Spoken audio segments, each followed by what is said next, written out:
Please state your full name. Search Edward Clock. Favorite music. Classical. Favorite outdoor activity. Rock climbing. Favorite visual art. Painting. Favorite animal. Hawk. Simulation loaded. Documentary, doctor movement, information, entertainment for improvement. Welcome to the Simulation Station, a virtual communication and simulation platform connecting experts from all across the world in one adaptable space. First, you have to give me a problem. Then I will search the network for an expert who is making efforts to solve it. I don't feel like I'm doing enough as a doctor. For all the successful treatments I oversee, nothing can compare to an unsuccessful one. I wish our system would encourage doctors to focus more on teaching actionable knowledge in preventing conditions rather than the way it is now, where the healthcare system takes money from you so they can have the peace of mind that if you get sick or hurt, us doctors will fix it. We need to make the healthcare system better. Make it easier and less scary for people to want to go to the doctor. Yeah. We need to implement different methods and incorporate new technologies to get people to actually want to learn how they can live longer and healthier lives. All right. Just downloading. Just a downloading information. Yeah, I said downloading information. Sing it with me now. Okay, all right, I'll stop. Here we are. Who is it? Dr. Keith, please introduce yourself. Hi, my name is Dr. Keith Grimes. I am the VR doctor. Hello, Dr. Keith. Pleasure to meet you. Thanks for doing this. Yeah, sure. Brilliant being able to speak with you and hopefully answer some questions about what it's like to be a kind of techie doctor. Yes, fantastic. My goal is to take away some things from this session that will make me a little more optimistic about the future of our industry. Not too versed in this tech stuff, really, at all. Not even sure how I'm actually in here talking to you right now. Takes a bit of time to get your head around it. Yeah, at least I got my head inside it. All right, so first off, tell me a little about yourself. Yeah, I'm a general practitioner in the NHS in the United Kingdom. I graduated in 1996 and I've been working as a GP since around about the year 2000. But my real passion is technology and healthcare. And that's either using technology that's been made available to help care for patients, like electronic records, or when the technology hasn't been available, I've just gone ahead and done it myself, using smartphones or cell phones to help treat patients, using wikis, online resources, Facebook, and most recently using virtual and augmented reality with my patients too. So that's what I do in my day job. And then most recently, I've taken a step into the specific health tech world, and I'm now the Clinical Innovation Director for a company called Babylon Health. We provide virtual consultations and clinical artificial intelligence.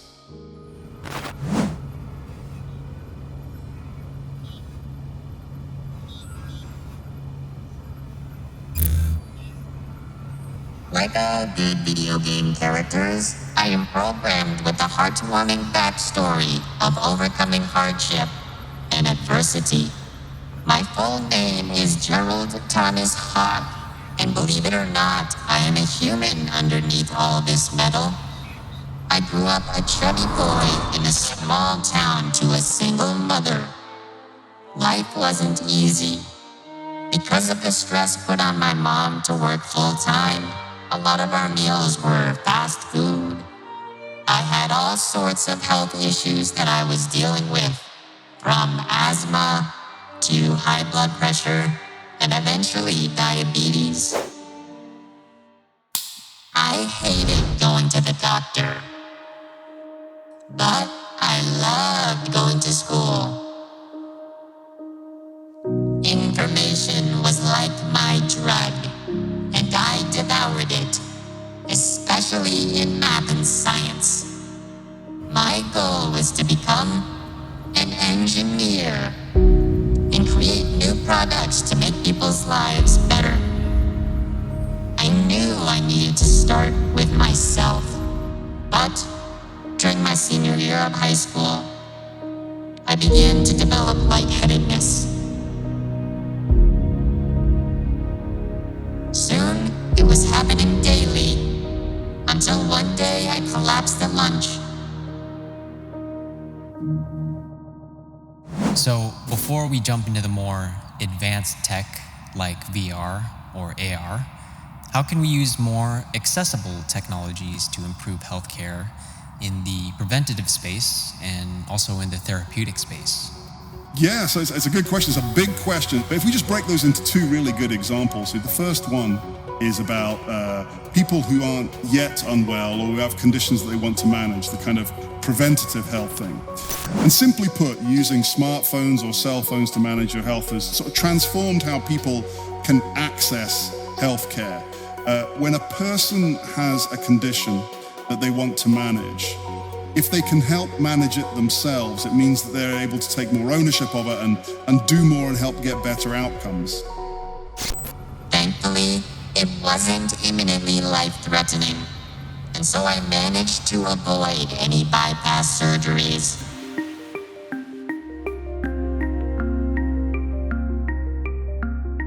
But fast forward a week, and the doctor made me record my blood pressure and send it back to him daily.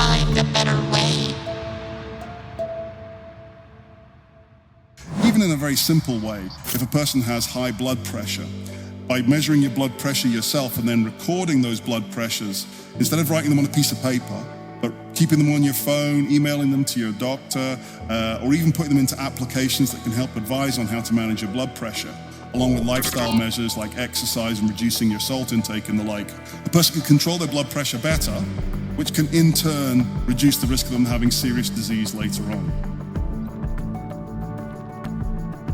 And then, in contrast, how can tech be used to improve healthcare therapeutically?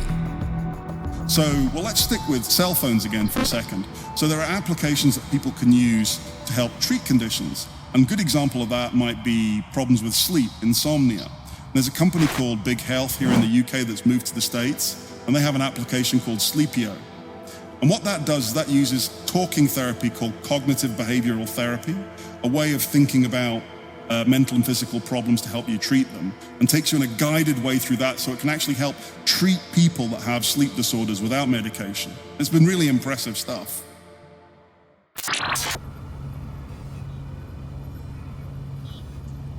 I tried to be more conscious and work my way towards eating better. But cutting out unhealthy food was difficult. Baby steps.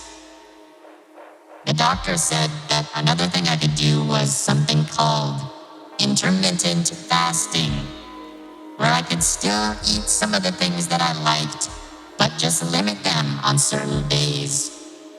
I told them I would try it, and so I took up the 5-2 plan, meaning I would restrict my calorie intake for just 2 days out of each week. For those days, I would eat 2 meals each day. For the first day, around 200 calories total, and then the second, around 300. Just 2 days out of the week. That's nothing, I thought. At least until bedtime of the first night. My tummy was groaning for a snack.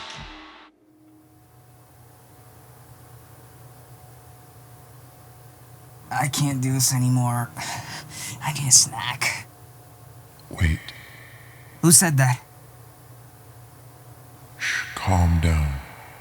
I'm here to help. Just lay down and close your eyes.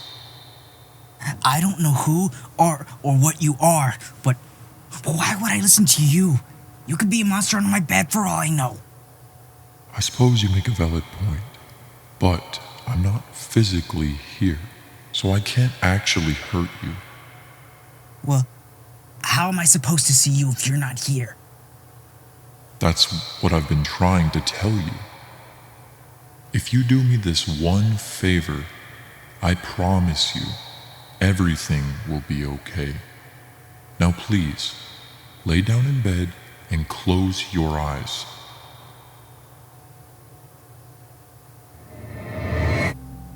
This is me. Now Wait! So you mean to tell me that a creepy-faced ghost artist is supposed to make me less scared in this situation? Creepy? Ouch. Well, I think it's just that people are afraid of what they are unfamiliar with. That's normal. Just remember that everything's gonna be okay. Look at it this way. You haven't thought about being hungry for the last few minutes, right? I guess so. But I still can't fall asleep. In fact, I'm more awake than before thanks to you. Whatever you are. Think of me as a thought. Just like the thought of you wanting food. You see, Gerald, the fact that you are distracted by me proves that it's possible to ease your mind of certain worries. You must understand that it's all a mental game. Physically, you will come out perfectly fine not eating till tomorrow. Look, when you're awake at night, thoughts of needing food combined with the pressure to fall asleep turn into negative emotions like anger and fear, making you feel frustrated and uncomfortable. The key is to remember your thoughts aren't real, just like me. Think about your worst nights. Perhaps when you were sick. Surely you've had those. Can you describe the worst for me? Probably food poisoning. It was on my birthday. Ty. Everything I ate just came out. Every time I sipped water, I threw it back up. But you made it through though, right? Right. See, by using facts in this way, you can diffuse your negative thoughts and provide a more balanced perspective, which should make you feel calmer and more in control, and in turn make sleep more likely to come. And if any negative thoughts creep back in, just accept that they will pass. Kind of like the weather. It can change from sunny to cloudy to stormy. You know that it's impossible to control, so getting frustrated at it is just wasted energy. So as thoughts enter your mind, like clouds entering a blue sky, try to just observe them and let them pass at their own speed. They may be fluffy clouds, positive thoughts, or dark stormy clouds, negative thoughts. But you should treat them all the same. Let them do what they will do.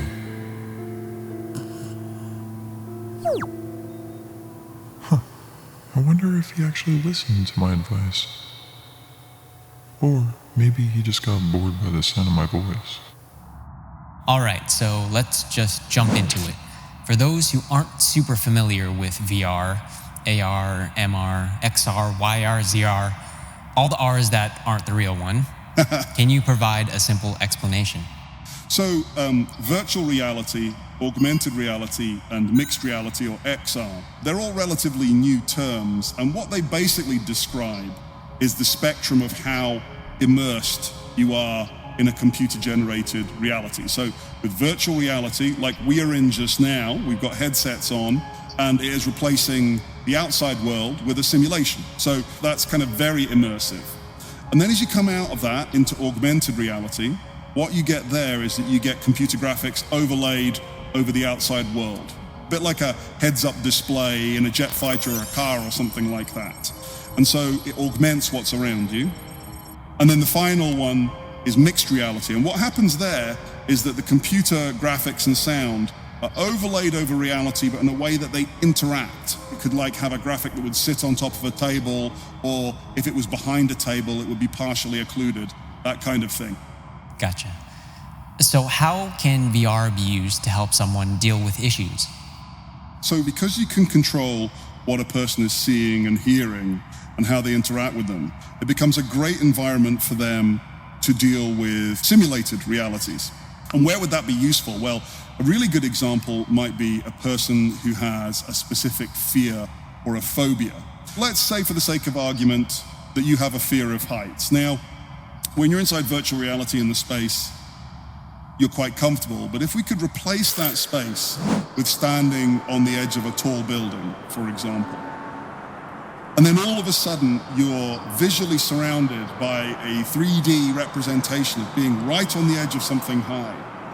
I'm sitting on a seat. I can feel the seat underneath my bottom right now, but my body is responding as if I'm standing on the edge of something extremely tall, and that physical response, the heart rate increasing, the sweating palms and everything is the same. It's because of the immersive effect of virtual reality. It convinces your body enough to respond in that way. And when it does that, you can then use that environment to then simulate what it's like to be in reality and then allow a person to reduce their anxiety levels.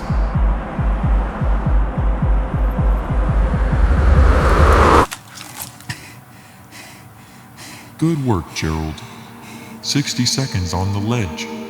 That's a new record. I'm still feeling the same vertigo as if I was actually up there. And that's okay.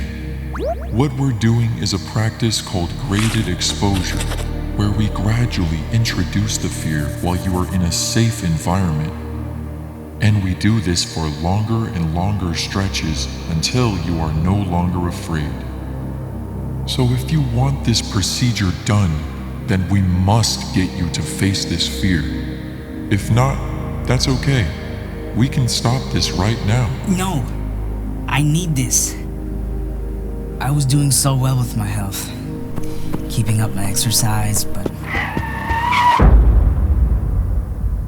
it's been tough. But I know it's gonna be okay. Just like you said when we first met. Because I realized that I can use my brain to figure out ways to transcend beyond my physical limitations in order to help people the same way that you helped me. All I need to do is get over this fear. Then I can build me a new body. Yes, fine speech, but do you really need the ability to fly to help people? Smock. My last name is Hawk. My legs don't work and I'm a genius. It makes too much sense. But all joking aside, I'll be able to move faster and find people in trouble way more efficiently. I mean, just look at Iron Man. Very well then.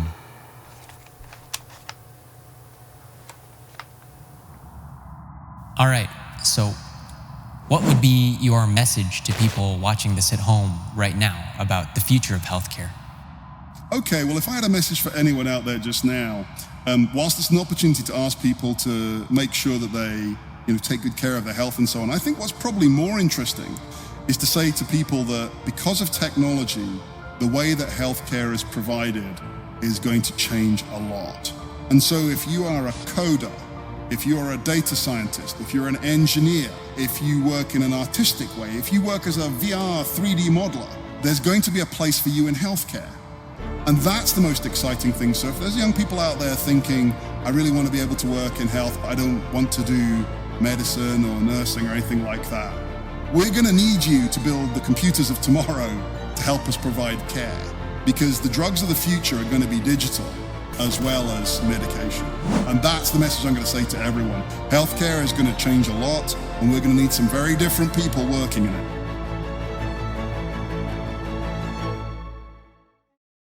Simulation complete.